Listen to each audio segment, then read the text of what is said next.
You're recording this? Yes, it's a Nixon thing. I'm What sorry. have I told you about that before? Burn the tapes. I Burn the will. tape. I promise I will never air this. Hello, everybody, and welcome to Pod Stallions. My name is Brian, and with me to my left is my friend Jason. How are you?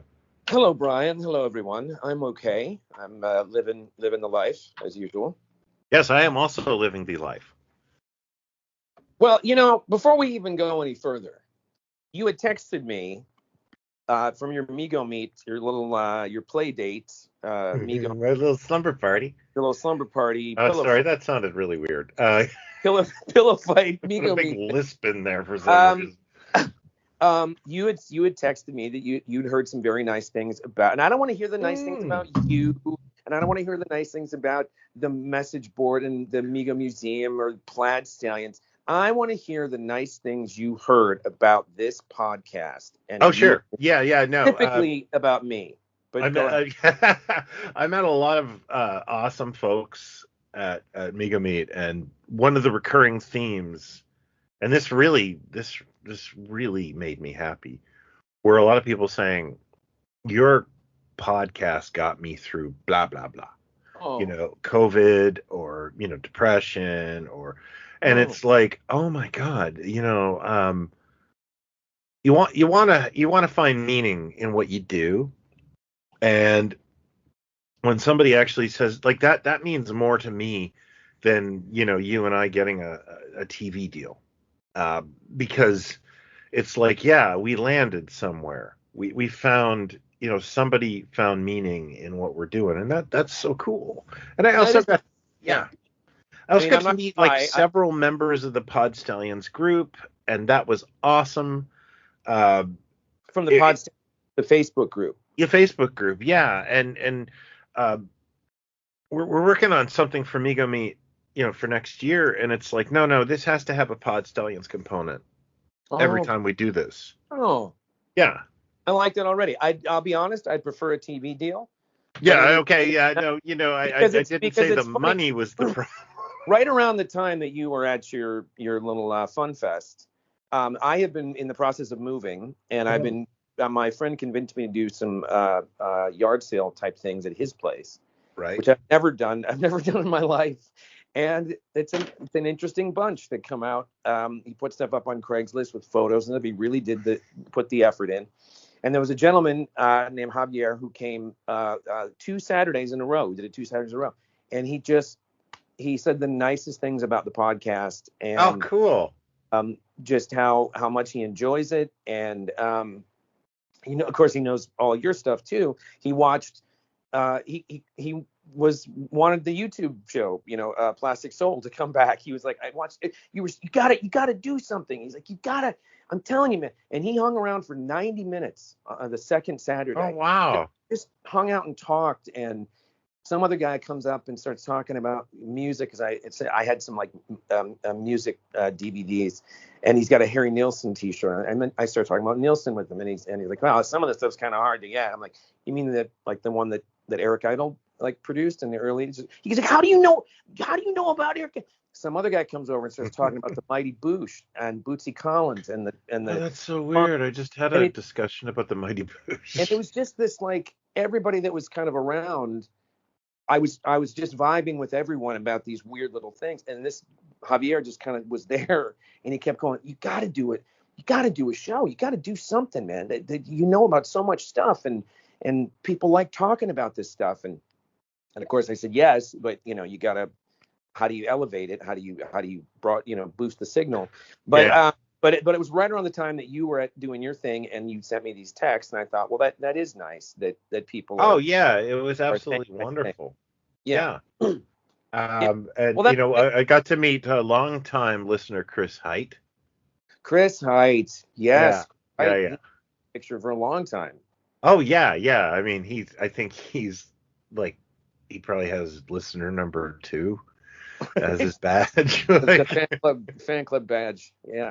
0002. And that was Trip. He's just as cool as I thought he'd be. Oh, nice. And it really was.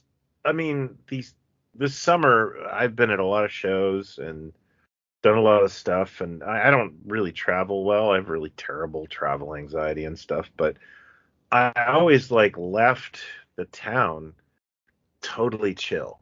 Like just like, oh yeah, no, like like San Diego, it was a wonderful trip home. Oh yeah, yeah, I Yeah, forgot. and Philadelphia, again, I was having like a blast going home. Um, The one Comic-Con, the first I missed, yeah, and yeah, no, I know, and I believe people asked me about that at Comic Con, and it was like, yeah, this is Bizarro Comic Con.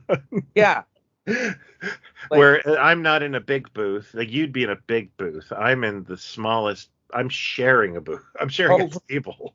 yeah, but it's just the fact that you're there and I'm not is very sad for me. 'Cause it would have been great to. Honestly, I felt Up like I here. lived in a burrow. Like, I'm not a big crowd guy, so like Robin and I were at this table, and we were just like in this little kind of, we were way at the back, and it really was sort of like you live in a little section of a big city. That's exactly. Yeah. I mean, even just saying when you're talking to people, saying, okay, well, I'll meet you over. What time are you going to be at the whatever booth? Up around 2. All right, look, if I can get out of here in 5 minutes, and it's with no one in the place, it's a Yeah. 5-minute walk to get to that booth. But with the freeway like traffic, Yeah, and it's everyone's not it's looking forward.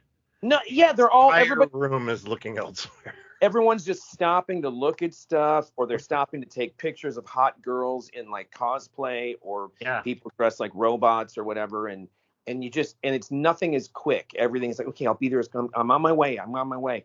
And it is overwhelming. And then you get down to the end, and it does feel like a different world on each end, Yeah. where it's kind of it's a Um, little yeah, but that's kind of the fun too. yeah, it's kind of the fun, but something happened today Yeah. that really made me realize that I'm a little burned out.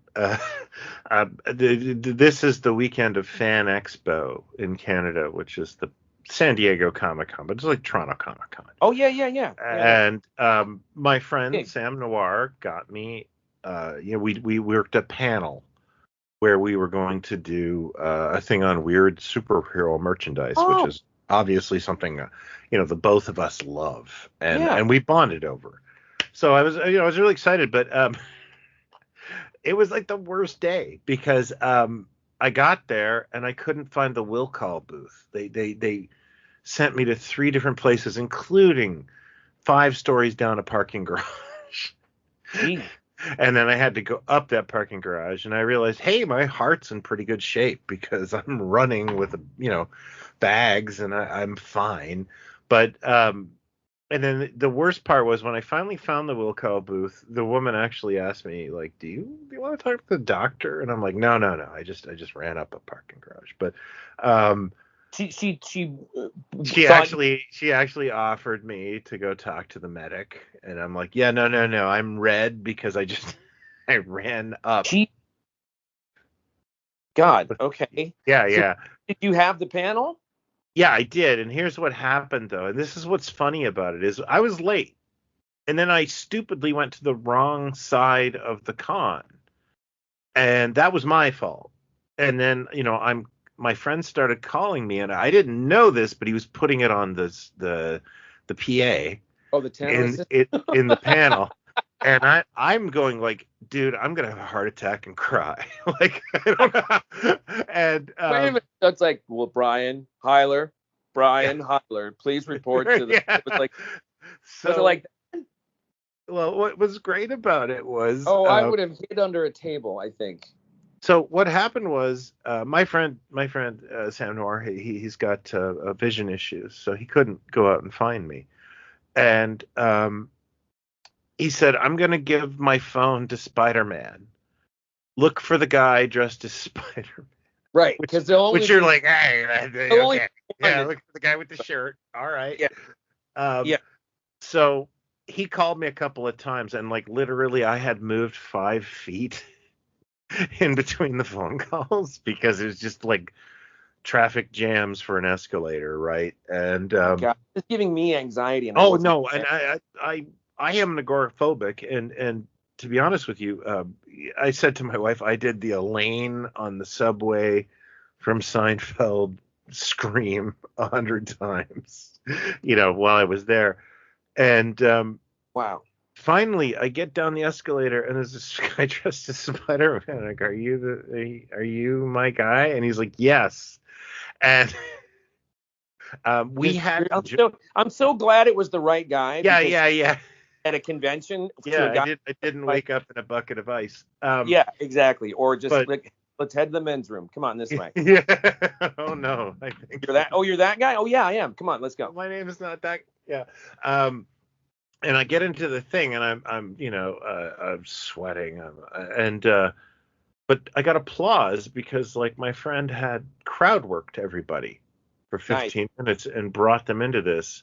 And then we did the show, and it's the closest thing I've ever done to stand up because it was so bang, bang, bang. It's like an episode of a sitcom. Like, yeah, and it just so, like, after that,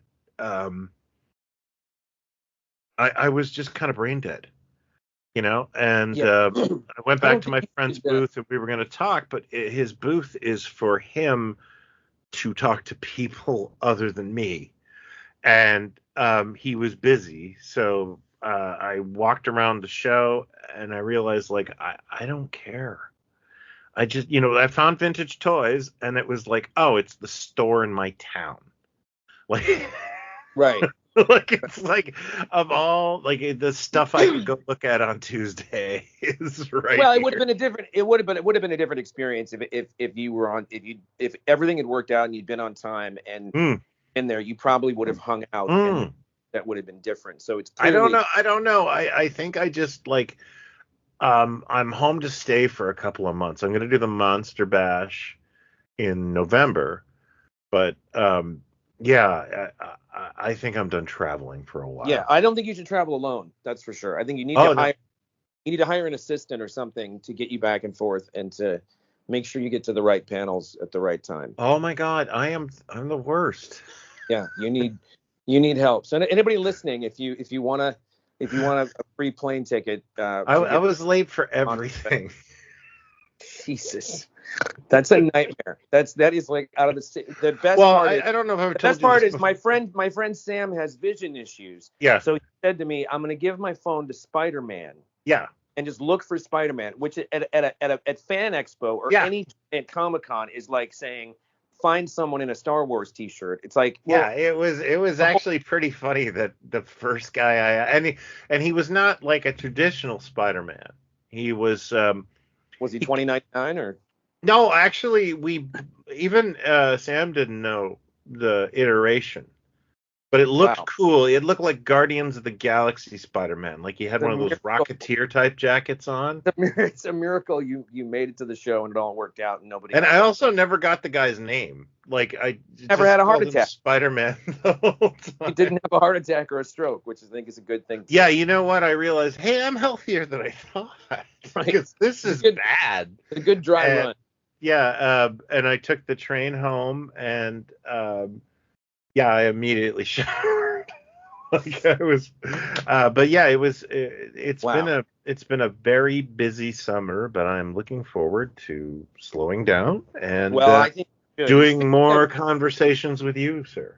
Speaking of heart attacks, tell us what our topic is today. I believe it is the obscure Ridley Scott film, Alien. And I think we're coming from very two perspectives. Like, I know that's half the reason. That's half the reason I want to do it, because no, it's a long overdue conversation about where you park your cars with all of this stuff. But the reason that has been on the brain is because of this new film that came out, Alien Uterus. What's it called? Alien Romulus. It's Alien Romulans. Alien Romulus, and there's been 8,000 YouTube videos dissecting every bit of the history of the films and the thing and the this and the that. And I thought, well, the kids are talking about it. We better get our and talk about this instead of, Filipino James Bond films or something. It's and I just I feel a happen to little hurt by that. I happen to love the original film. It's one of my favorite movies. It is something that I can just watch every month, just about. And it's one of those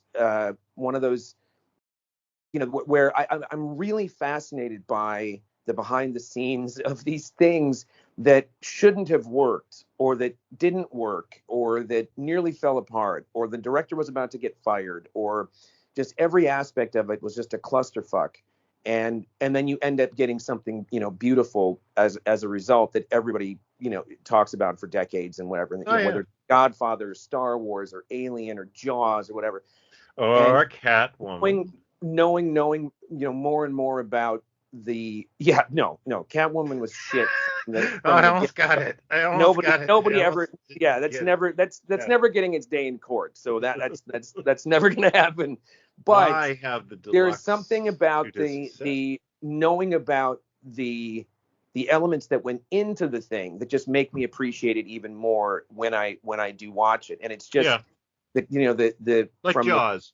I always find that the story of Jaws is amazing. Yes, and it's kind of the same thing where when you watch Alien, we're so familiar with so many of these faces now.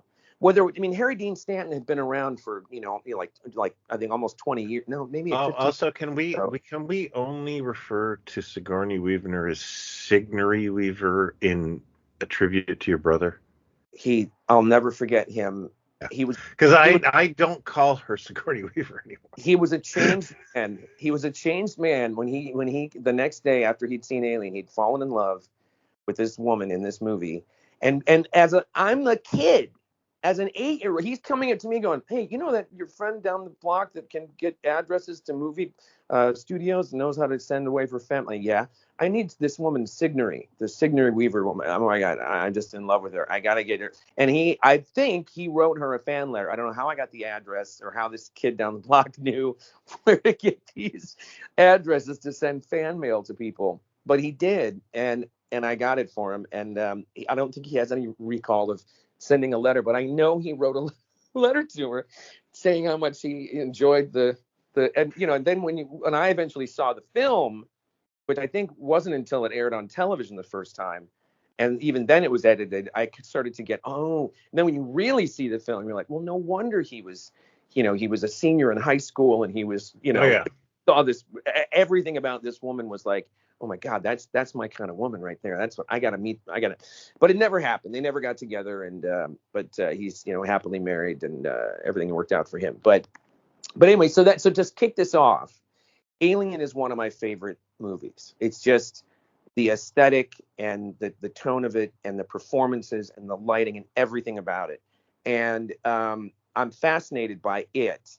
And then the world that sort of comes off of it, besides the first film, has been so strange and so hit or miss, and in my opinion, mostly miss. That it is kind of extraordinary, and it's hard to think of another property that started so strong and then had a chapter 2, so to speak, that was so strong, that is still being held up the way it is, that has been so slipshod in so many ways. And so again, not that there isn't merit. I don't want to be that person that's crapping on all of these things, but and I think it's a testament to how perfect that first film is, and how it just kind of, the second one is really, perfect too. I'm not a Cameron fan, but I love that movie.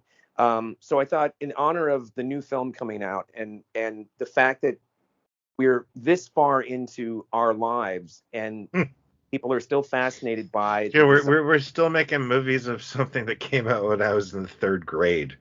Right. Exactly. Yeah.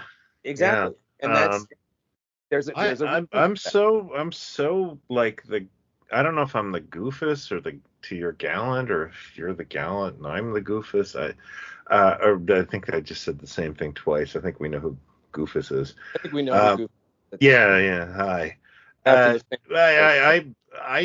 like the first 2 films for what they are. But my passion is the ripoffs because it Yes. was just never ending. Yes. And there's some meat on those bones. Like, Oh no, no. we'll, Okay, we'll get no, to that. no, no, I, no. we'll get to that.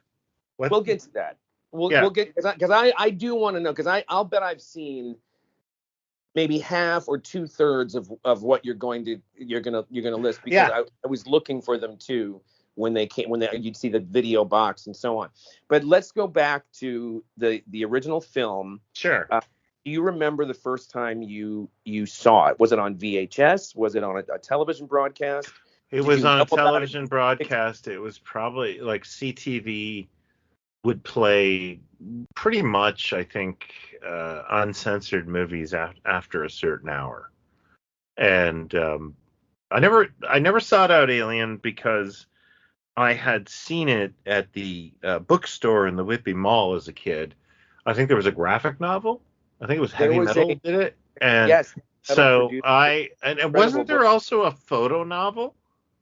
I think there was. I think you're right. Yeah, There was a and photo. I think those two things kind of spoiled the film for me. Like, okay, I know what's going to happen. This thing's going to come out of his chest, and I'm pretty sure I saw Saturn III before I saw Alien. Yeah, which again is just madness. Yeah, I know. You're living in an upside down world. So as a I, kid, you see now. See, for me, I remember going to B. Dalton and finding this.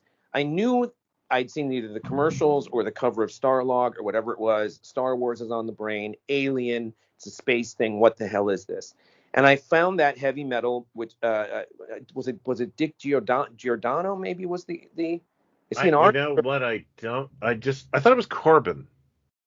I forget, but it was produced by Heavy Metal, and it was a strange thing to because at the time, there's also one I have that someone made.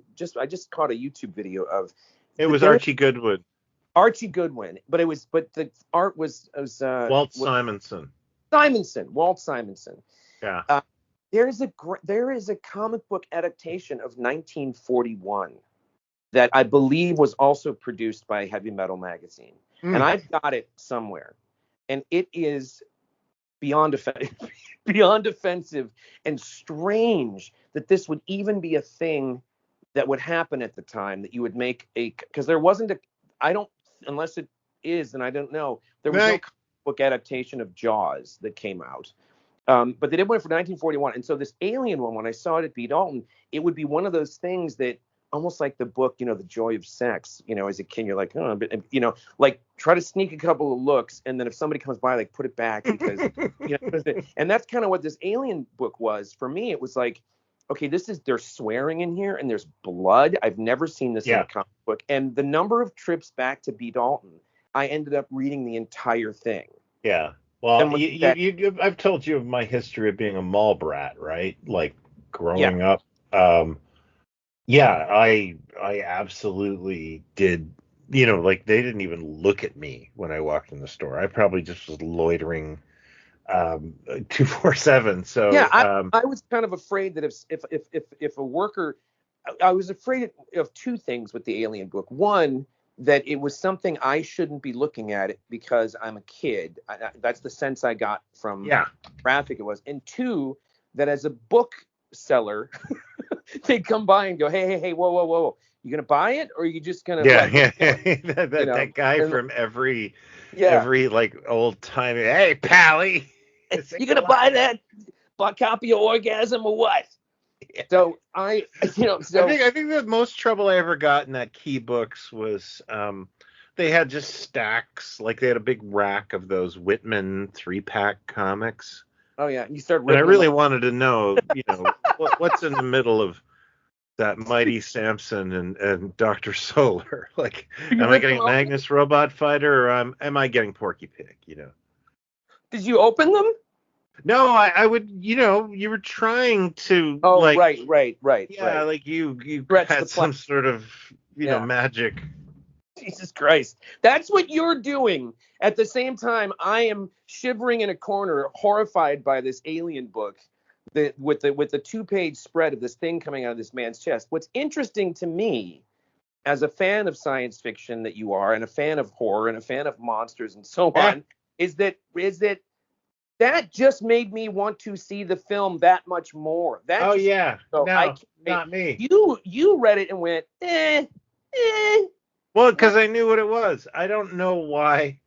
what the fuck? I don't know why I think like that, Guy but creature come yeah, guy, I yes. was like, well, I don't need to see this because I just read it, It's and so it's then I can't even it must have been a photo novel because I remember the Ash.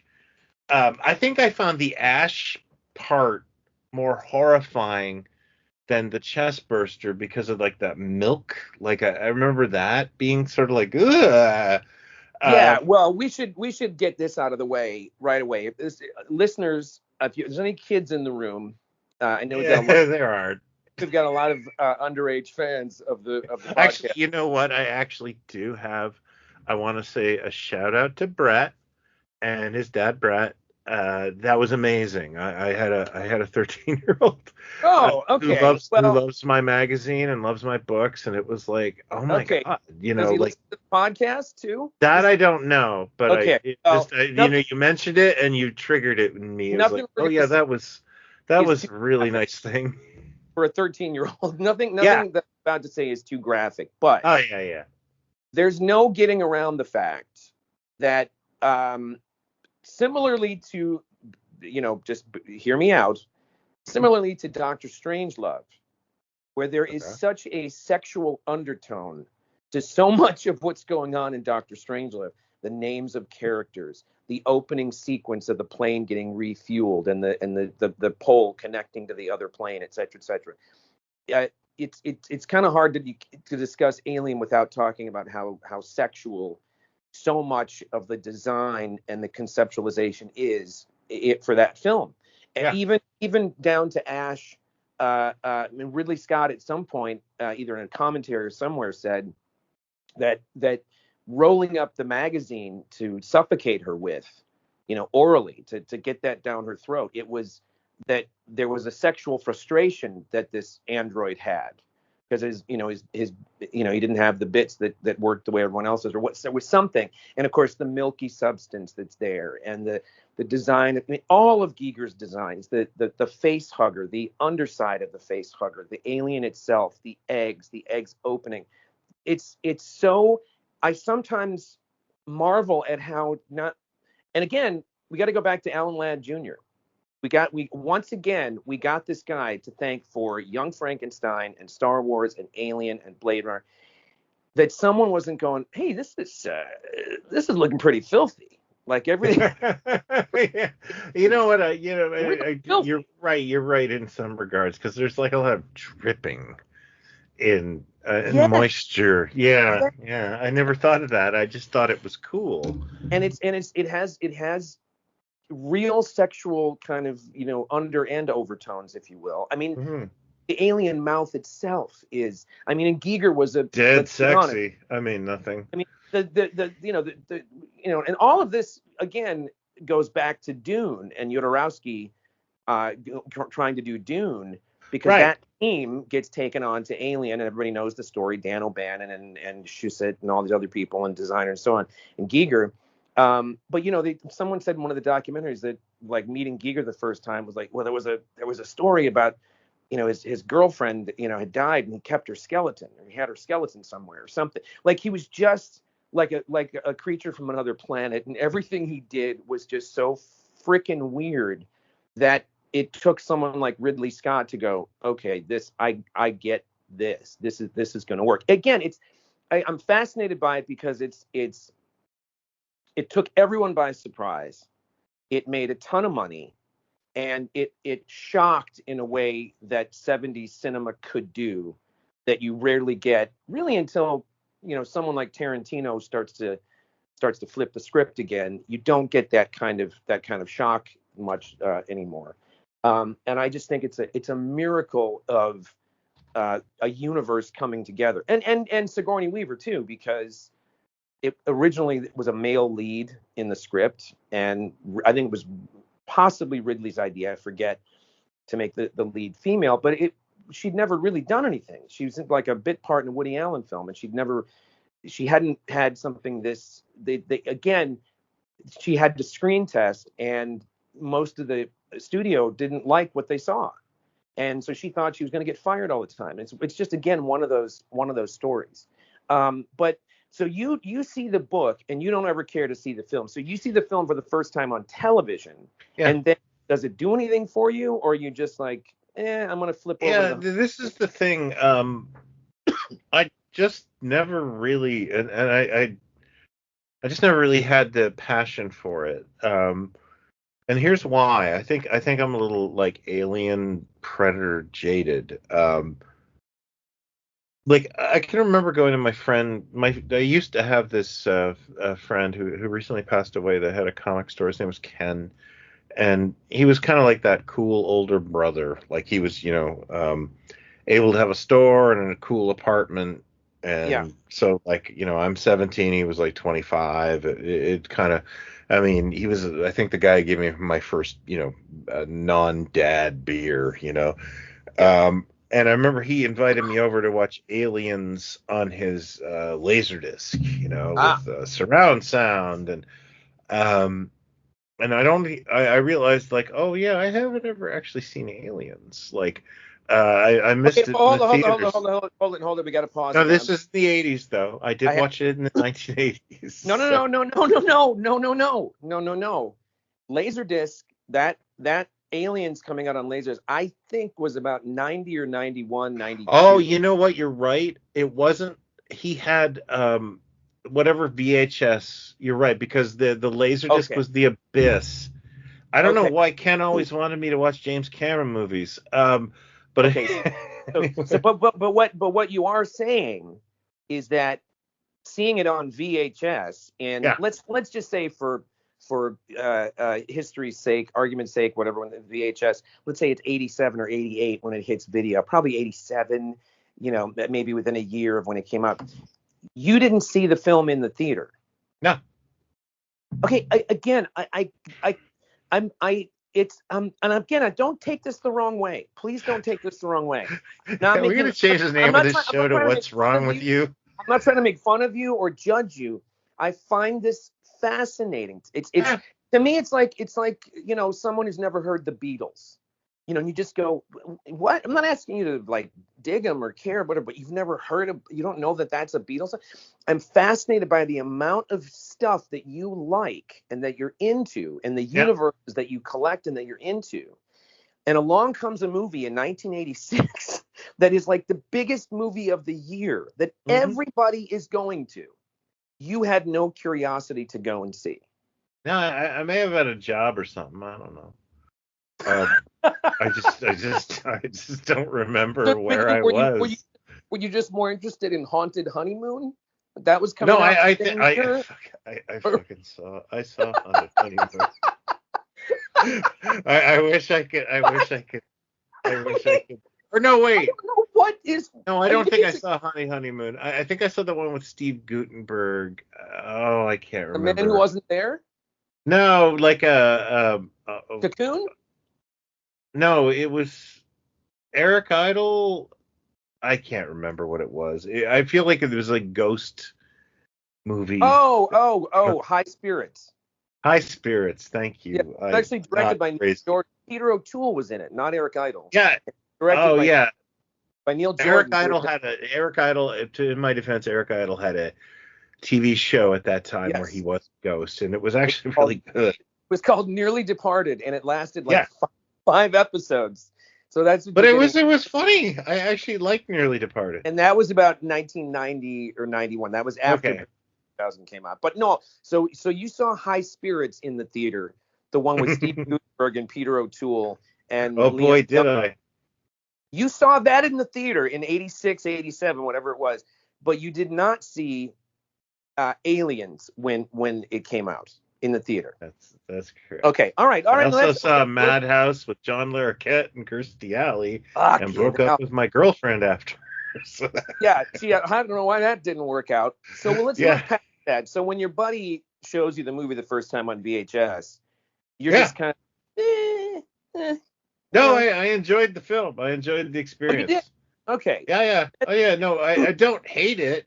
Um, it's just one of those things that like I love all the things ripping it off more. I do not, and this is something, and you're gonna get mad, but I would I not don't get own mad. Alien or Aliens or actually any of the films on any sort of physical media, but I own Creature. No, I see that. own Galaxy of No. Terror. I You, own.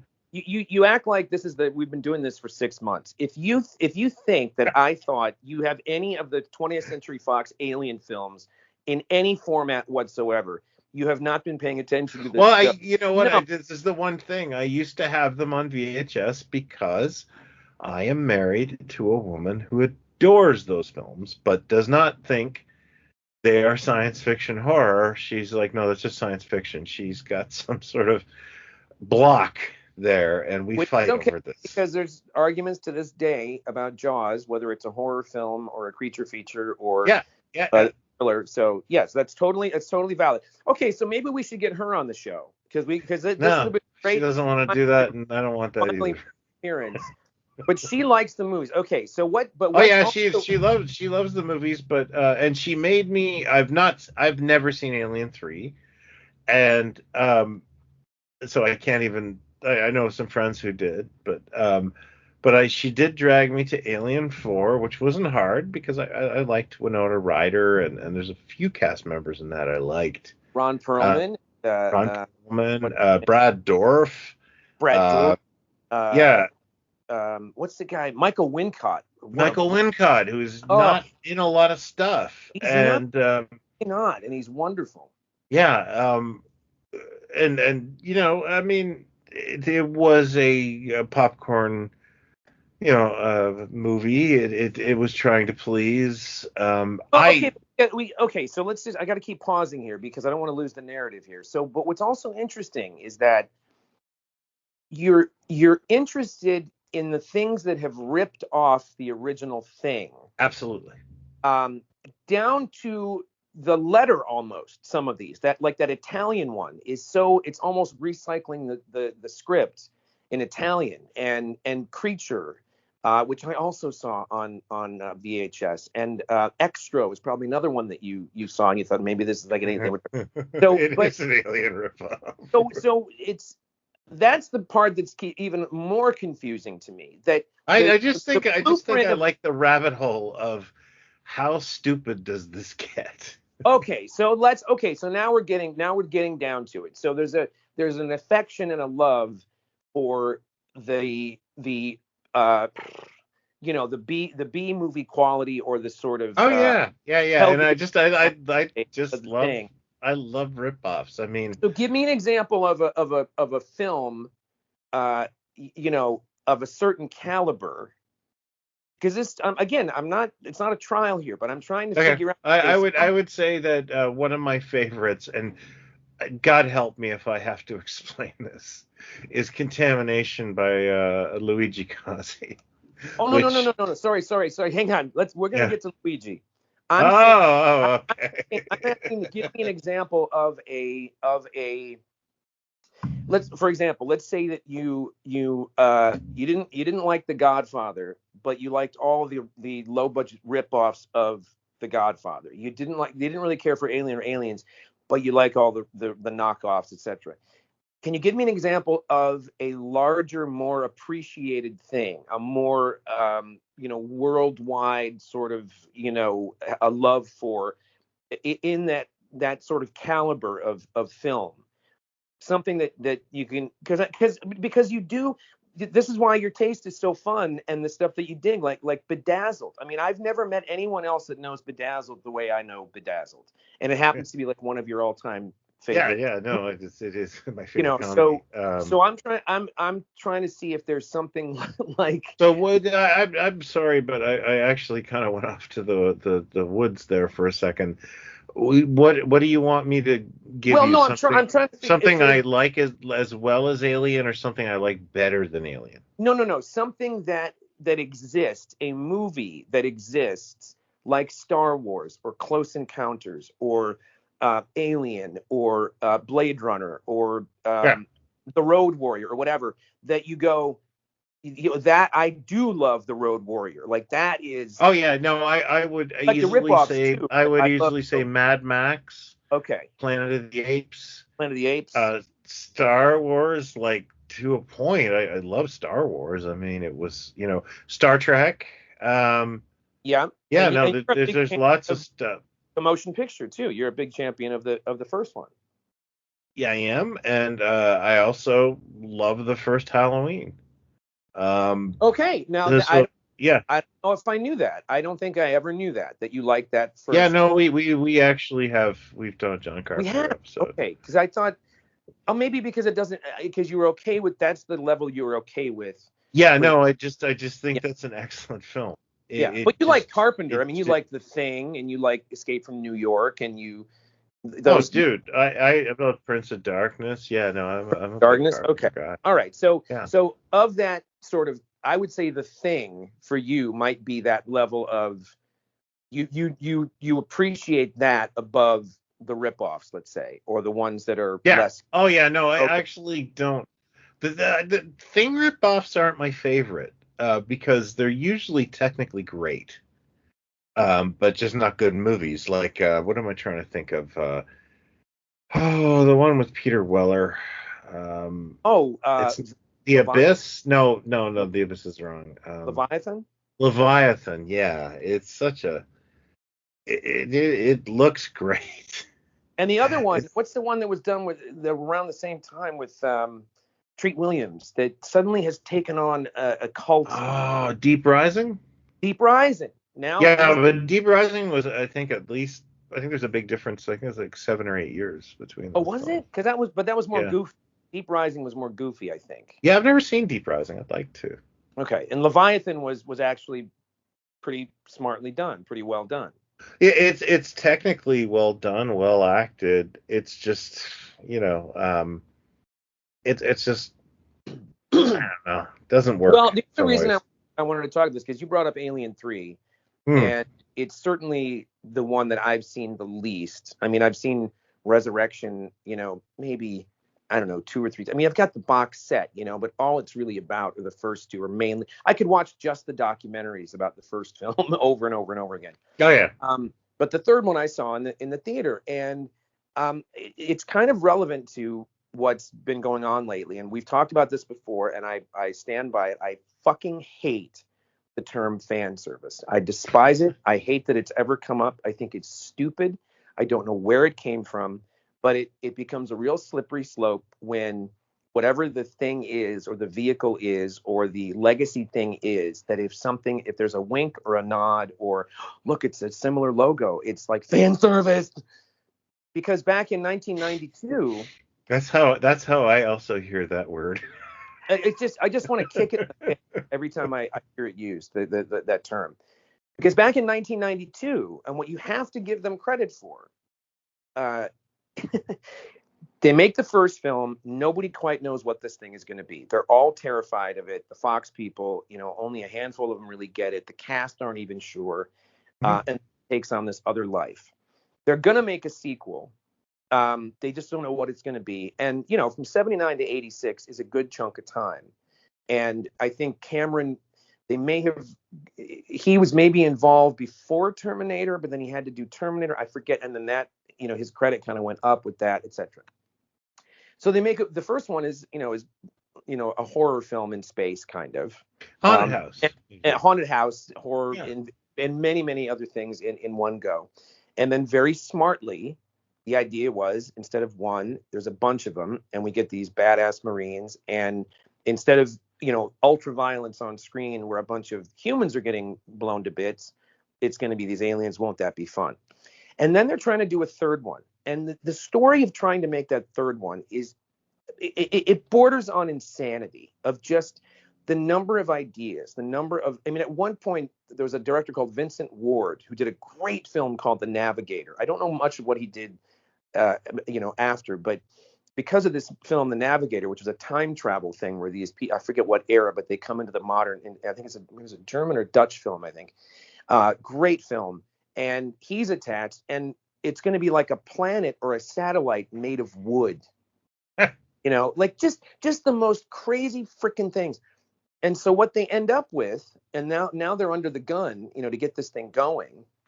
And, you know, David Fincher, and like, well, let's get this music video guy. It's the early 90s, then he should be able to make a film. And again, it's not a god awful movie. If you see the director's cut, you realize there's a decent movie in there somewhere, like a decent. Well, you know what? You but just but but triggered but it. but Okay. but hold on, but what I'm getting to is, but from the moment you push the boat out, you have torn it down. You said from the very beginning, there's no happy ending for these characters. And I'm sure that had to do with Sigourney Weaver too, saying, I never want to play this character again. And these beloved characters, I mean, it truly was a kick in the gut seeing that film in the theater and going, what? Like, it was the first time really that, I mean, even with the Roger Moore films, like I could roll my eyes as it, you know, like, oh, James Bond, oh God, that was a, you know, I'm keeping the British end up, so, you know, like, oh, that's another dick joke or whatever. We could, you know, but it was Roger Moore, it was James Bond, whatever. That movie was the first time I sat in the theater and just kind of went, what? Did they just kill the little girl and Hicks before the movie started? Like, where are we going here? And it is dark and it's depressing and all the things that it's been criticized for. But they were trying to do something different with it. If anything should be held up to for these, you know, all these little freaks on YouTube that are constantly bitching about these, they should be gagging for Alien 3, going, that's how you do it. That's how you don't give people what they want, kind of thing. But they don't, and everybody hated it. And it's still hated. It's not despised like it used to be, but it's pretty freaking hated. And then they do the Resurrection one, and you know, it's certainly, That seemed to not go over well. I don't think it went over well. You had Sigourney Weaver. It's hard not to like the fact that she's back, but you never forget that you just blew her chest open in the previous movie, and we got her back in this thing. But I find it interesting in light of the criticism that I've seen for this new one, and a lot of it coming from, you can't say the line from the thing with the thing, and it makes sense. You can't. I mean, these people are just venomous in their they're having spasms in these YouTube videos about what they don't like. But it's like, okay, I don't know exactly what Thing you want. bad is a very popular motivator. Yes, well, these yeah, times. that's a you know, and it's fascinating to watch Red Letter Media and what's been happening with these guys recently, where they're not turning the ship around. They're still being critical. They're commenting on more and more, you know, newer films, but they kind of saw the fork in the Yeah. road where it was like, I think unintentionally there's a lot of offspring that we've got from Yeah. the terms of what we've done, and we need to get away from these people, because, and it's not I'm not blaming Red Letter Media. It's not really their fault. But if you start the thing by tearing everything down, you're going to get imitators that find monetary gain from it. Well, yeah, I view it like you know, shock jocks. Like Howard Stern came out there, and then he got imitators, Yes. and a lot of those imitators ended up getting fired because they were just pushing it too far. You know. Yeah. I mean, it's Yeah. to the point on some of these, and we won't name them. We've discussed them before, but, you know, without naming them. But some of these are they're so gross. They're so it's Oh, so it's just you're mad about everything, yeah, and yeah, everything. nothing's ever good. Yeah, it does have, I think, like its limits in terms of like how these things go down. Like you're gonna go, okay, so everything sucks, you know, Right. fine. And you also would ask, why do you keep doing this? If you Yeah, hate all of this so much, my why do God, you want yeah, this is comedy? all causing you pain, Yeah, you yeah, why know. are you miserable? Uh, Why? so But the other thing that's weird that happened, because the next thing we get is Prometheus. Now, did you see Prometheus or Covenant? Either of those two films? Oh yeah, okay. The one thing I want to say before that is I did watch a documentary on YouTube about the Alien franchise, and the number one, I think, recurring factor is studio interference. Yes. That's Oh, really effing with this. And you are glossing over the two Alien versus Predator films that are. Well, I wasn't gonna quite gloss over them. I was gonna get to them, but I find them separate from the world that I'm, because the world building that they're doing, and that's in the newest film, is still, there are still callbacks to, Weyland-Yutani and things like that, and these different things. And I'll be honest, I've seen the first one and I saw part of the second one, the Alien versus Predator thing. Now, I could be generous and say, if you're into that sort of thing, you get aliens and predators fighting in a movie. Um, I didn't find the first one unwatchable, I guess I would say, but it was But tough not to get. plausible, right? Just kind of like, why are we doing this? I mean, Oh the yeah. comedy clearly did. I don't think I've ever seen, like, I think I've seen the first one. I think I And saw that, the first one and then part of the second one, and I went, why am I not I doing? may have been in a hotel somewhere and seen part Yeah. of the second one. But So yeah, I don't no. really count them, kind of. I feel like they're just kind of Well, unofficial. Predator and Alien, and there's a couple of things where I have this incredible theory that maybe these things just get two movies and we're done. Like the universe just doesn't get explored. Yeah, fair enough. Yeah. The onion has been skinned. I don't know but it's like I think some things just have limited storytelling, and I know the alien monster is iconic, and but it is a kind of just a mindless killing machine. Yep. So you don't have, you're trying to build this lore, and then no, I just, before we get into Prometheus, I want to talk about because I went crazy this month and actually had this epiphany. Planet of the Vampires. You've heard of this film, the Bava film? Oh yeah, beautiful, Yeah. beautiful looking film. Great Yeah. economy. Great Yeah, yeah. looking film. I actually really loved it. I mean, even though like some of the design work is like, why is this spaceship bridge like a high school gymnasium? Why is you it know? so sexily? I don't know. Yeah. But it clearly influenced the first Alien film. Scott denied it, but then I guess No, I think the Ron Shusett. I think I thought it was the screenwriter but who, Dan Dan Ron O'Bannon, did Ron. actually cop to it. He said Yeah, something to yeah. the point of like, "Oh no, that was Planet of the Vampires Oh yeah, yeah, influenced it." yeah. Oh, Uh, absolutely, absolutely. yeah, but then you get to a ripoff like Creature, which is more of a Planet of the Vampires ripoff than it is a remake than it is an Alien ripoff in some ways. And then I watched a movie like Prometheus, a movie that like I want to love and want to make sense, and it keeps hurting me. I Um, I could not agree.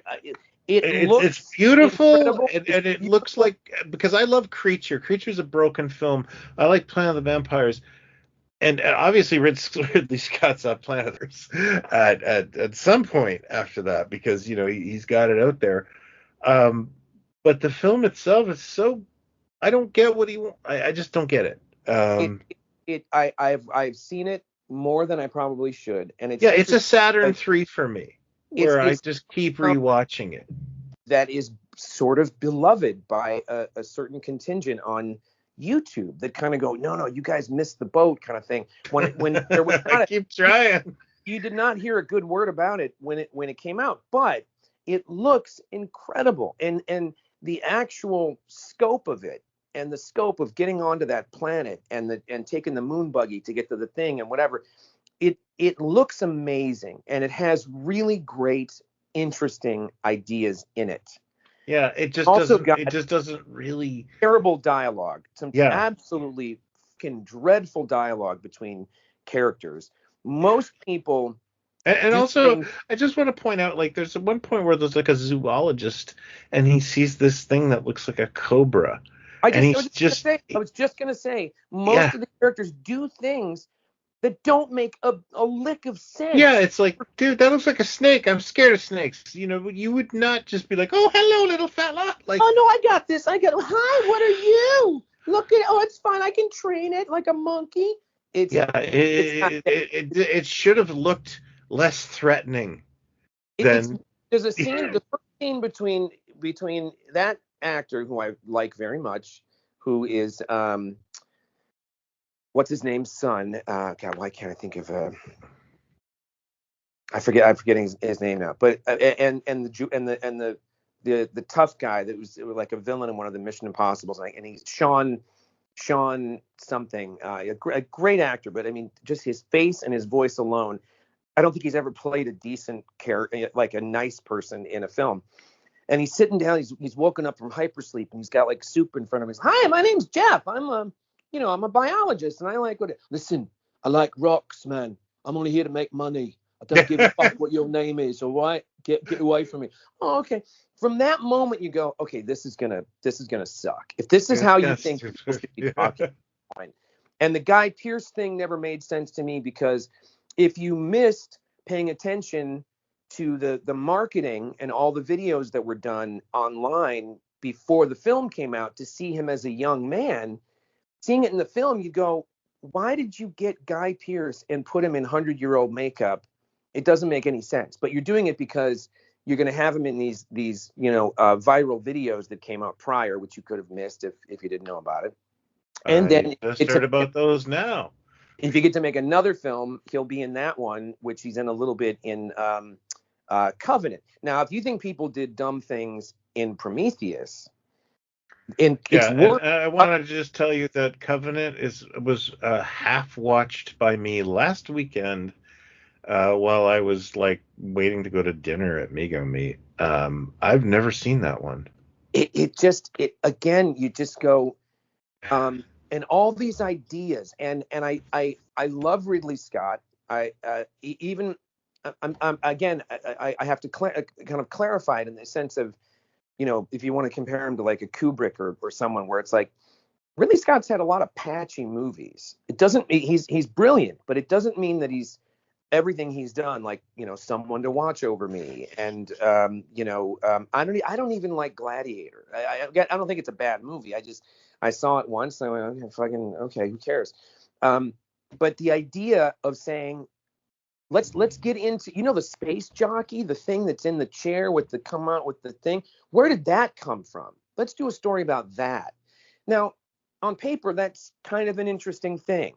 And then you get Prometheus, where you're left having to put all the pieces together on a DVD commentary or extras or YouTube videos throughout the years or whatever, because it's not coherent, where you don't understand there. He stops on Earth at the very beginning, takes the thing, falls into the thing. Oh, okay, so we did come from these these celestial beings, whatever the hell they are. Da da da da da. Why are they mad at us? Whatever. Well, Covenant just takes all that and kind of craps on it from the first 10 or 15 minutes.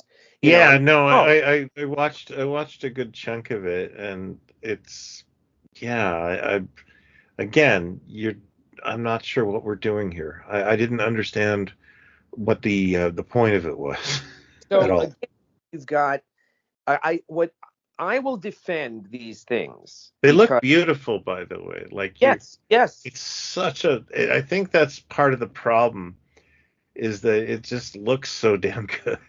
the design and Oh yeah. the realism, but sometimes people just go, look, if you're going to do the thing, this is what I want. If you're going to make a James Bond film, I want martinis, I want sex, I want him to shoot people, and some, the occasional gadget or whatever. And I don't think there's anything wrong with that. If it's done well, you can say, I don't need to see the rest of them. There's a new interview with Tarantino on this Bill Maher podcast. I forget what it's called, but I'll listen to Tarantino talk about movies day in and day out. Oh sure, yeah. And he was talking about the Toy Story trilogy. He said it is one of the greatest, if not the best, trilogies ever made. He said it is sure so is solid.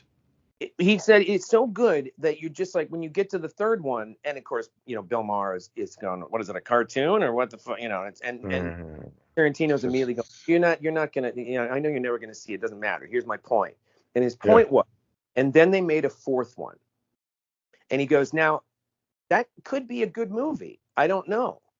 I've not seen it, and I'm not going to see it. I've got my Toy Story 1, 2, and 3, and I Yeah. think they're perfect, and that's it. So I won't begrudge these studios for milking a thing or saying, we're Oh gonna. yeah. I'm not It gets mad to about it. when I was in the theater to see this film, I swear there were 8 trailers, and every one of them remake or a sequel or a something. And so that's when you kind of notice, okay, yeah, they of course they've run out of ideas and then whatever. But then you get something like Deadpool and Wolverine, and I've never been I'm nothing against Deadpool. I have nothing against the character. I don't dislike the character. I just never it just kind of passed me by. It wasn't like, oh man, the Deadpool comics are great, and I enjoyed the first 2 movies. I enjoyed, much of them. I think I like the second one better because it's got Josh Brolin in it. Mhm. Um, Ryan Reynolds to me is the luckiest man alive, because if you lay out his oeuvre end to end, you're lucky if you can find 4 films that are decent. He's made so many, and with this Deadpool thing, did the smartest thing to release that test footage, and then somehow it started to happen or whatever. Now this one comes along, and I'm sure you haven't seen it. I've seen it. I will see it again at some point when I it's saw on it. Disney. Oh, you did see it? Yeah. Oh, see, now I wouldn't have thought you would have bothered to even see it. Comedies. Right. I forget how much you liked High Spirits. I forget that. Yeah. Yeah. Yeah. No, Keep, I actually did. I saw it. I so you enjoyed saw it. it. Okay. It What was are a your much. It thoughts? was What's a the thing you much. thought? Oh, I don't take the like. First of all, I've never bought a Deadpool comic, and I think I owned one X-Men comic in my entire life. So this is not like something I take serious. But I really enjoyed it. I thought it was funny, and I did you too. know, I did too. I don't like I. Every comic book movie doesn't have to like world build, or it just has to be fun. Thank you. And Thank yeah, you. and That, I thought it was that fun. and for me, selfishly, it's like, to me that is, and I think Hugh Jackman is a wonderful actor. I mean, I've seen Yeah, more stuff than I think most people have of his. He's wonderful, and as great as Logan was, and the other, I mean, it's hard to think of an actor that came along with a legacy sort of character that again hadn't been played except for in animation. And from the moment you see him, you go, I don't care that he's not 5'5", whatever. Like, I don't care if that's the guy. That's the guy. yeah, He was yeah. No, so good. he is alongside I think like Chris Evans and Christopher Reeve. Yes, Yeah, yes, yeah, 100%. And he's so good in this movie that I go, that is the best he's ever been as Wolverine. Like the best it's been written, because yeah. now you've suddenly gotten what everybody wanted for so long, an R-rated. Let's make him just feral and violent and say Hmm. what comes out of him. And you got it. And he owned every scene he was in. And I thought it was so well balanced, the smart ass and the straight guy kind of thing.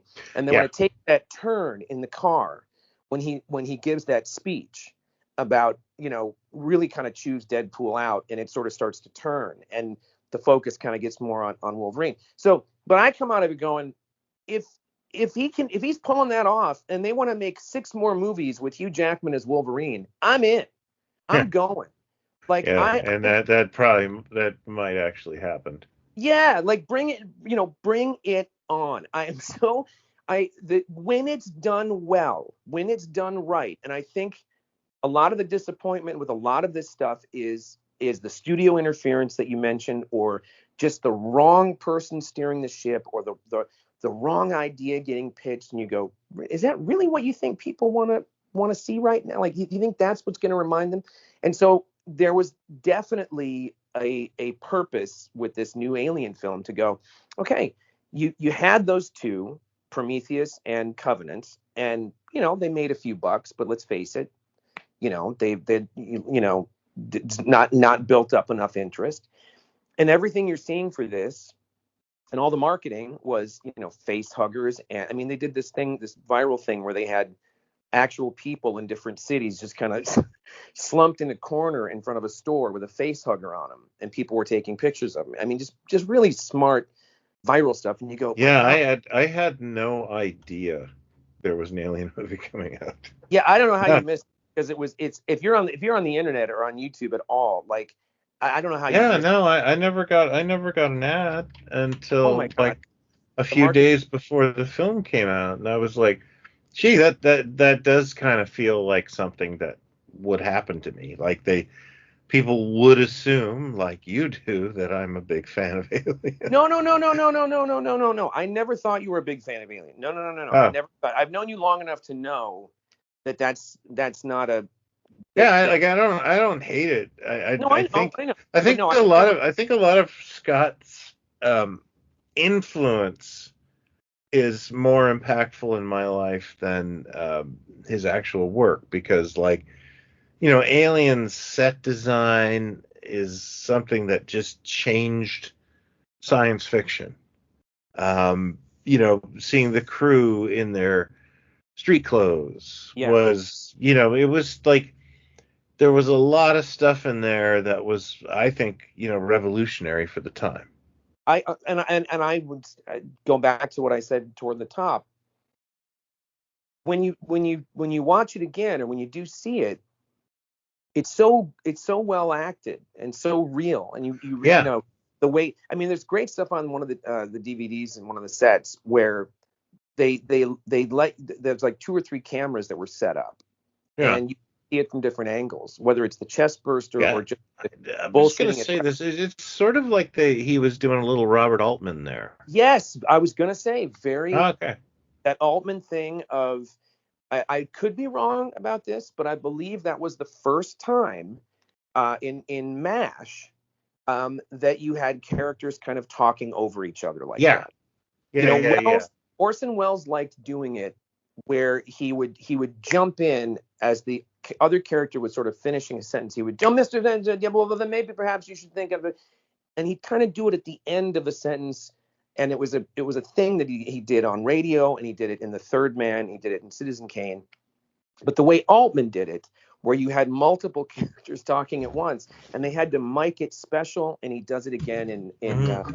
what's the one? California Split? Is that the one with Elliot Gould and George Siegel? I think they're gamblers, and there's a bit of that in there. But you really realize how good that is in Alien, how smart the casting is, how great the dialogue is, how the rhythm of these actors getting into what these characters are. And of course, none of them are household names, and they're all kind of going, what the fuck are we doing here? Like what is this thing going to be?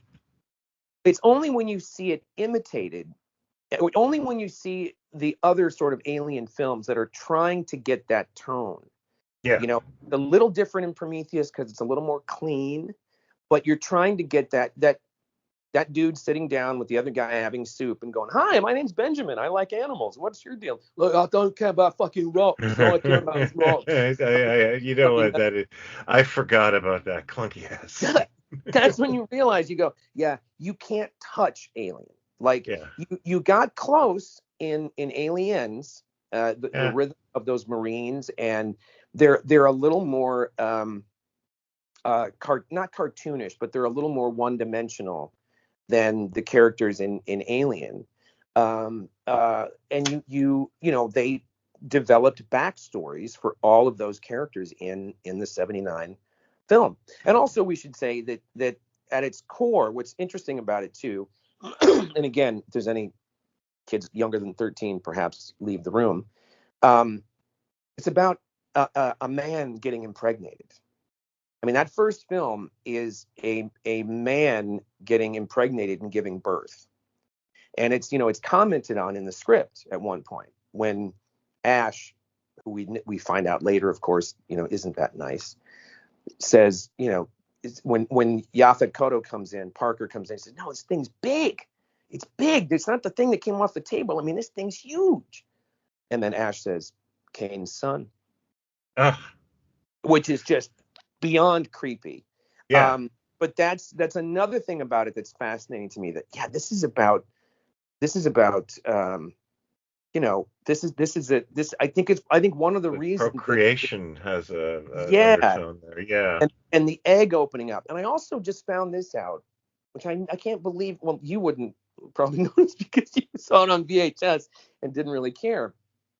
I only just the other day found out that at the very, very, very end of the credits for Aliens in '86, there is a sound effect of one of the eggs opening up. Oh. You hear this like kind of thing, like an egg's opening up. Now, clearly in '86, they're thinking if this thing works, we're going to do another film. But I don't think anybody in '86 was like, well, that'll be the egg that kills the little girl, Yeah. and the badass dude that was the hero in the movie. And so it's just interesting to me that it's there's something about that. Everyone I think has been trying to get back to the feel of that first film, and somewhat the second film, but really the first film. And it's a very, very difficult trick to pull off. And I will say that I enjoyed the new film, Romulus and Remus, or Goofus and Gallant, I think was the name of the new film. Yes. That I enjoyed it, and I enjoyed it much more. I think Ridley Scott's going to do like I don't know if it was. Oh, you know what? I should. It could have been a AI thing. Scott was going to do a Goofus and Gallant $40 million picture. I'm gonna. Yeah, actually, would you not believe that? I would kind of believe. I would believe it, and I'd be disappointed. No, I saw something, but I realized you have to double check your sources now, or else you're no. What was the thing? Oh, I think I got my chain yanked a little bit on this. Hang on. It somebody had created a poster. Hell, I hate being fooled. Upcoming. No, it doesn't. But it's not that weird because he's doing Gladiator 2. But somebody had posted a poster for a Ripley prequel. Oh. And I was like, oh, please let that not be real. And I got my wish. I'm grateful that something like that hasn't happened. Because as much as I like Furiosa, there's so few things you can do that with. Furiosa is another one that I don't know where the negativity really comes from, because I enjoyed it. I enjoyed every scene. Yeah. I did not see it on the big screen, but I'm sitting there. I did. Yeah. I'm sitting there going, this is George Miller. This and when people say, well, it didn't do it, it's like the biggest movie George Miller ever did was Babe. It was about a talking pig. The other movies did not do that well. They're not the money makers that people think that they are. They're just iconic. Yeah. And Fury Road is a friggin' masterpiece, and there was time taken. It's like the Hobbit movies. Mm-hmm. There's good stuff in that first one. I don't know if I think second and third one I think I only saw once. I actually have never seen any of them. But Lord of the Rings, they had years of pre-production and putting symbols on arrowheads and things and so on. And the Hobbit suddenly was like, okay, gotta shoot it, gotta be out by Christmas, go. Yeah. And it feels like it. And so Furiosa,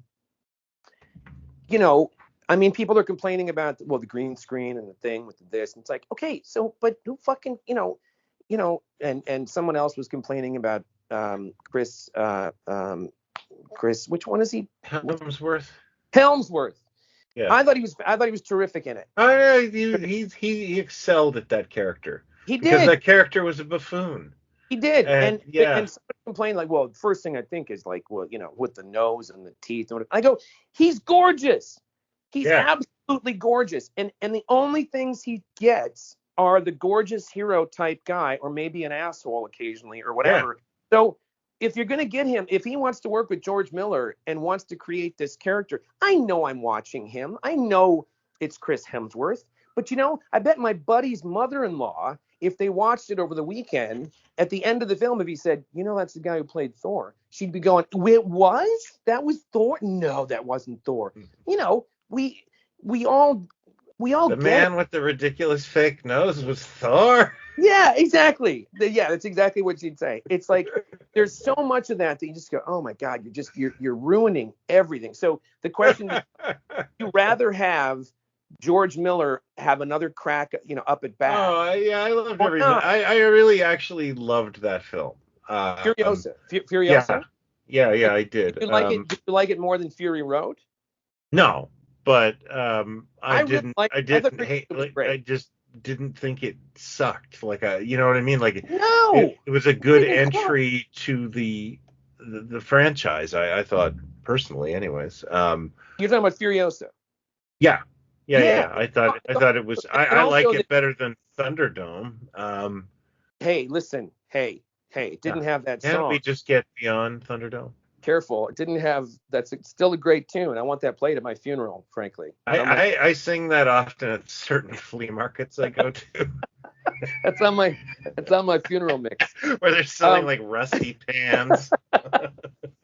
But Furiosa, what I also liked about it was, and I'm going to probably say her name wrong, but I've seen literally everything she's done. Is it Anya or Anya Taylor-Joy? Is it Anya or Anya? I don't know what it is. It's the girl from the chess show. The girl from the chess show, the girl from the M. Night Shyamalan movie, the girl from the other thing, from the Northman, and so on. She's terrific, but Yeah. not she doesn't have a lot to say in the movie. And Well, God, yeah, I mean, I understood it's like, that God bless her. apparently, yeah, it was according to what I've read, they couldn't de-age Charlize Theron convincingly.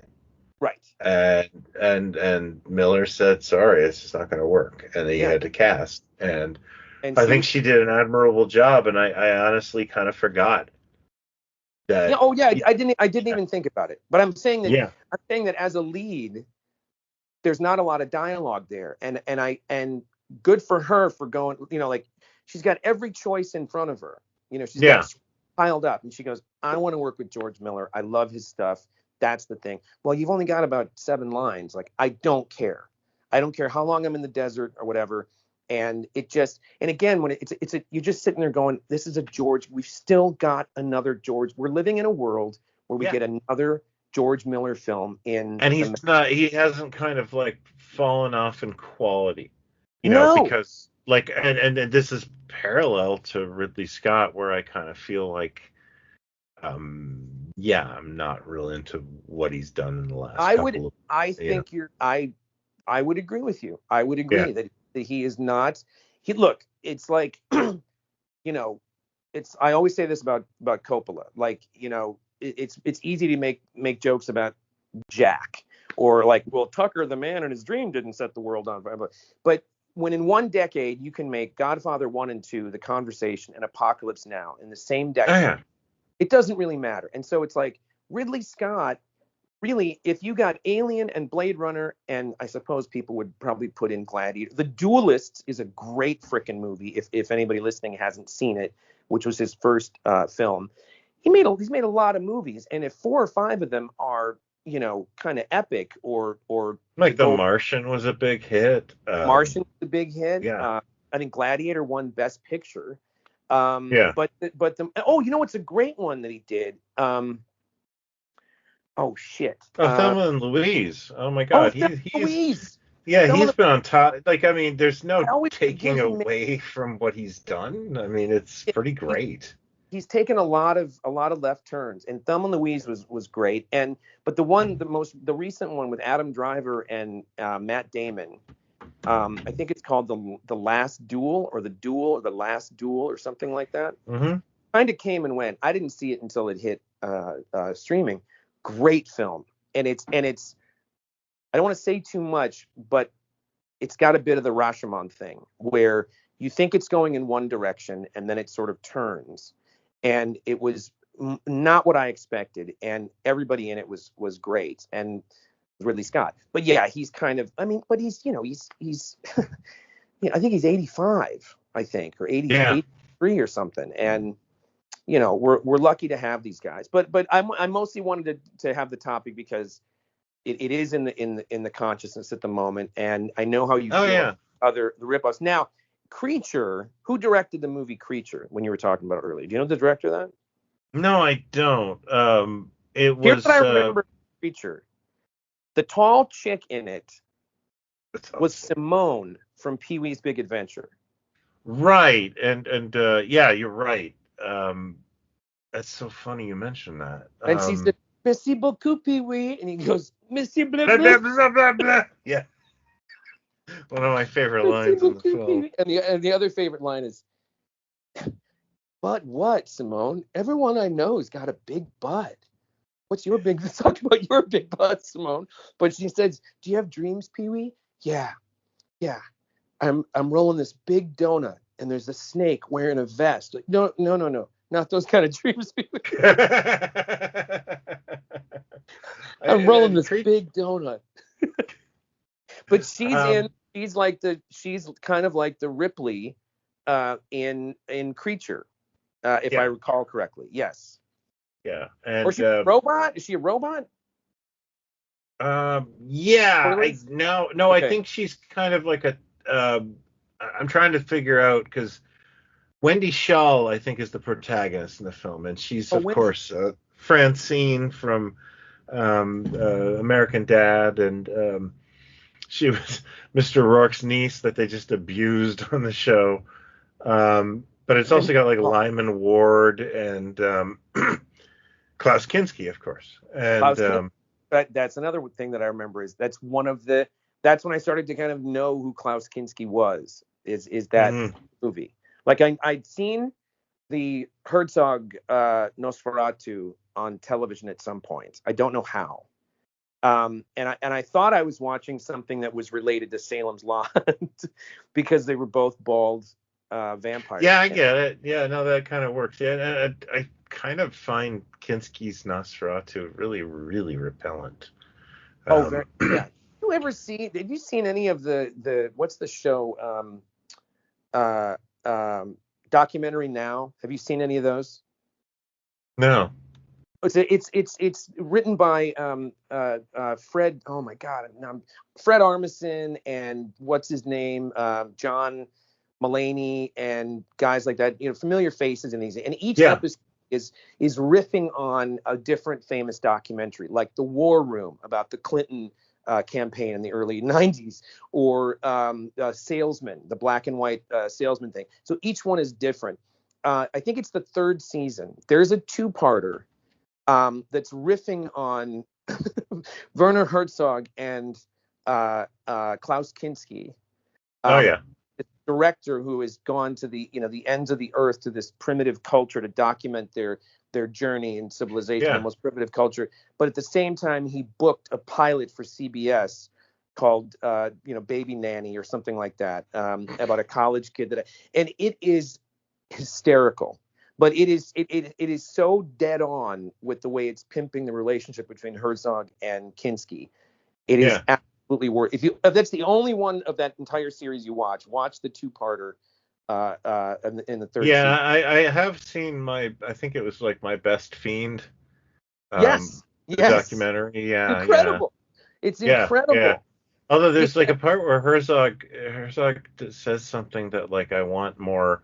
I've said this to my kids, my son especially, where it's like Kinski's overreacting, and so Herzog grabs a piece of chocolate and he's like, and I ate the chocolate in front of him and it calmed him down. And I was like, I need more on that. Like, how did that work? Have you seen the clip of Mark Kermode interviewing, I think it's Kermode, in LA, interviewing Herzog? This is maybe 10 years back. They're standing on like over a ravine, kind of, I forget, somewhere up in the hills, and he's just doing this interview, and all of a sudden Herzog gets shot. There's some asshole across the street with a pellet. Oh, my son talks about this. It is not significant. it is not significant. It is not significant. Like it could only have happened to Werner Herzog being interviewed and his reaction. It's the most incredible, and I don't know anything else about who the guy was with the who the pellet gun or what the hell happened. But it is an insane piece of footage to see, and his response is, "It is not significant." It is. Yeah. Yeah. Shall we celebrate an end to our shared narrative? You gotta watch this. You gotta find this. Yeah, no, I'm probably gonna seek that out in the next 5 minutes. It's very, very, very fun. So do you want to put a bow on Alien?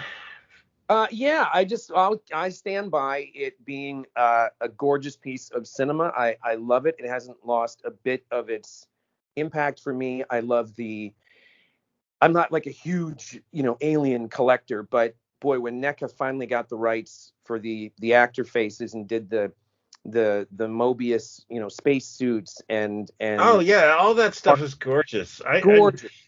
When the first set of when they first did that reaction set, many years ago, I think it was Frank Supia worked on that, and I just going through all my stuff and packing up. I've got the early bird kit. I've got one still. I bought a second one sealed. I bought one on principle just because I was like, that's awesome.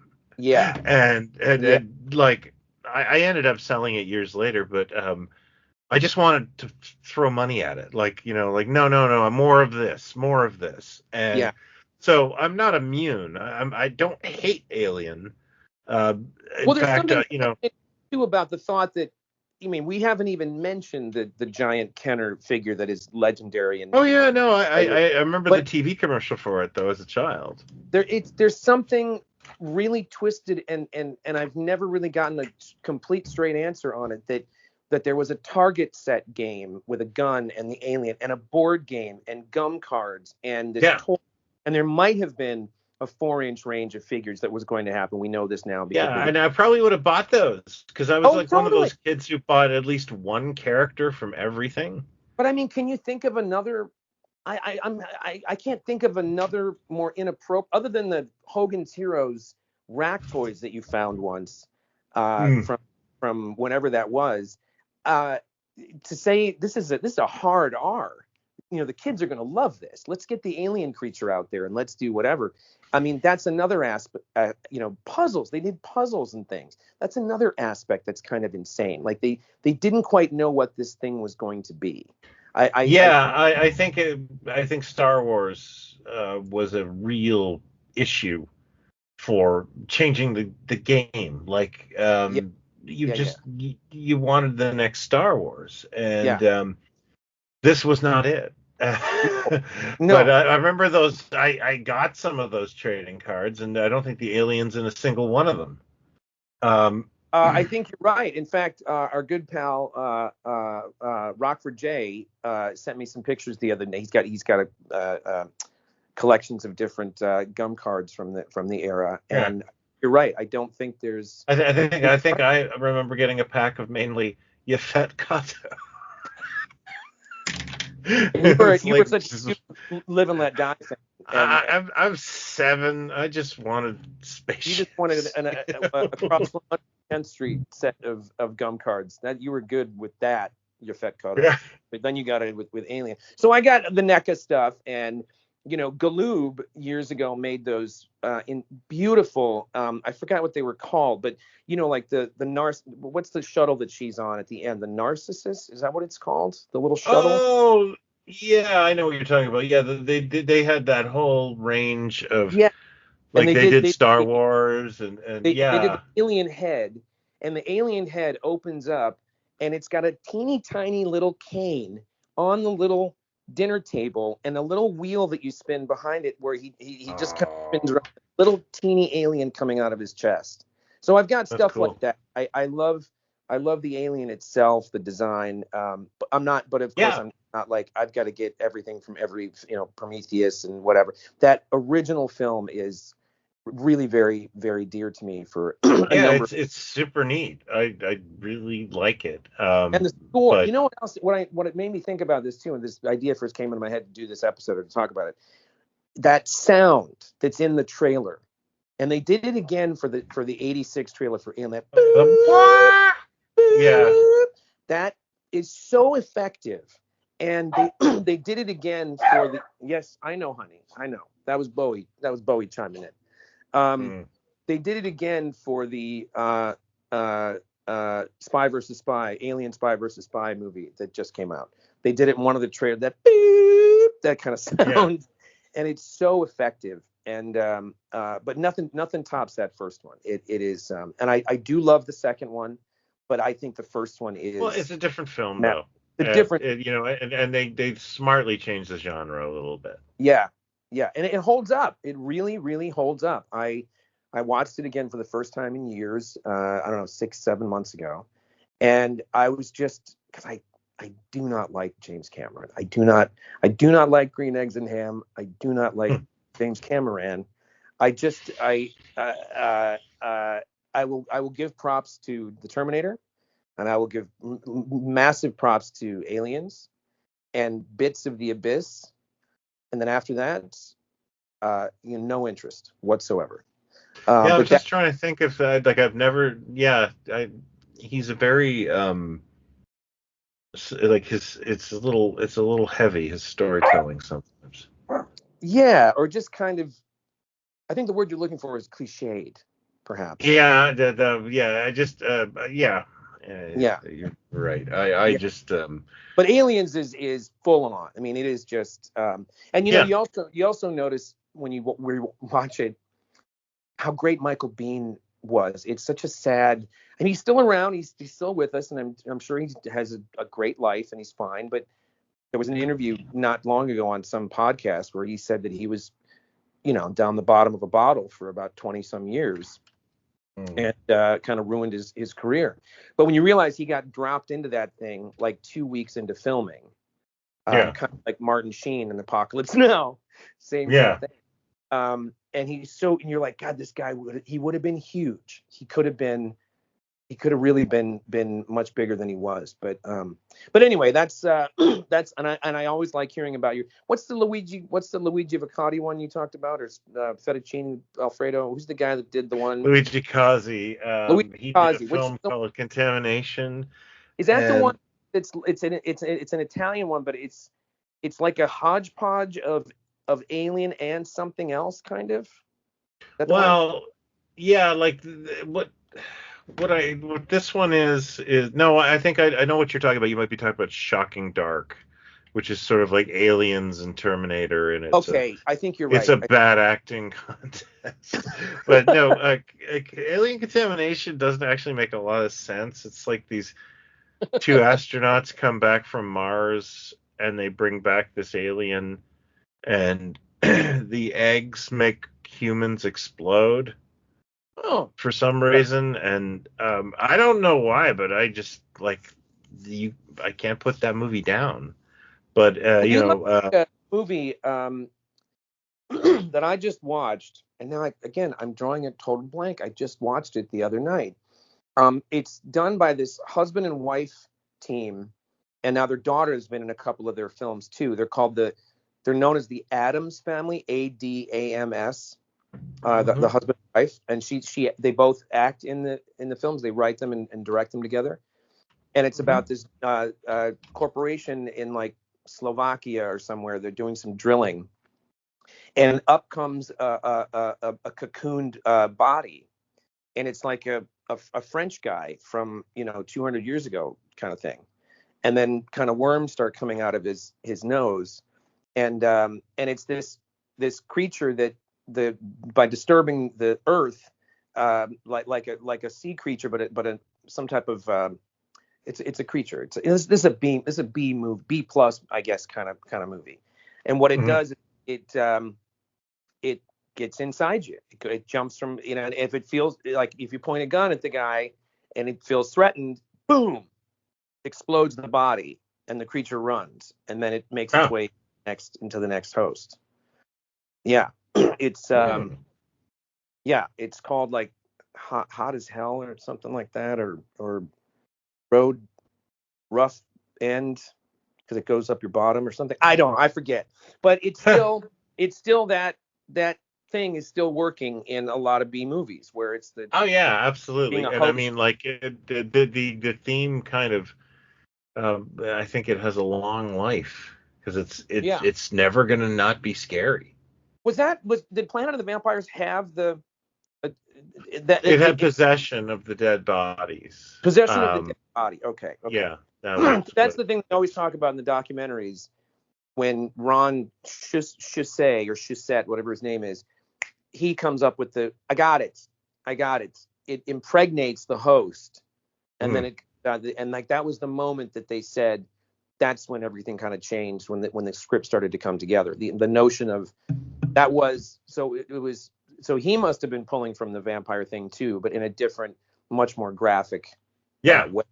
Yeah. So there you go. Yeah, I just I admire your taste. I'm fascinated by it. I love finding out little Brian's journey back in the 80s or whenever it was.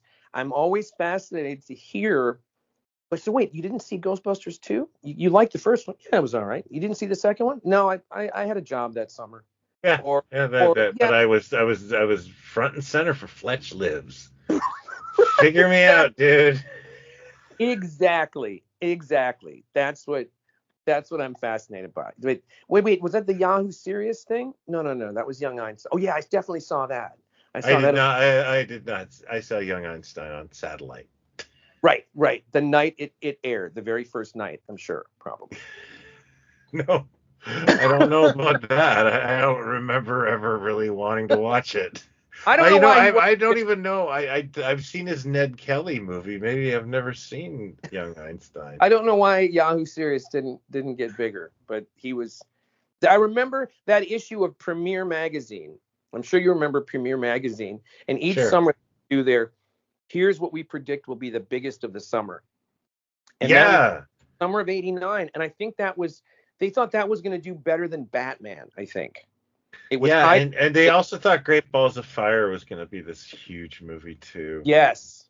Yeah. Oh God, Great Balls of Fire. I can't Yeah. remember who directed that, but that was Winona Ryder. It's like, yeah, I think you've overestimated a movie about a guy marrying a grade schooler. Yeah, and Alec Baldwin's in it, and Winona Ryder. That was right after Beetlejuice, I think. Yeah. 88 or whatever it was. Yeah. Next episode, we're gonna do Beetlejuice, to the cartoon, every episode of the cartoon, the original film. I've never seen those. Okay. Oh no. Well, you've seen the movie. You've seen Beetlejuice. I've seen Beetlejuice. Okay. Yes. All right. And Well. I enjoy Beetlejuice. Yeah. Oh. Okay. Yeah. Well, that's a start. Yeah. Well, there you go. Always. All right. There you go. We're always learning about each other. That's what Sharing is caring. That's right. That's like couples therapy each time we do an episode. And I think we both earned a gold star. I think so. Yeah. I think so. Well, pardon me. You've been very busy this summer.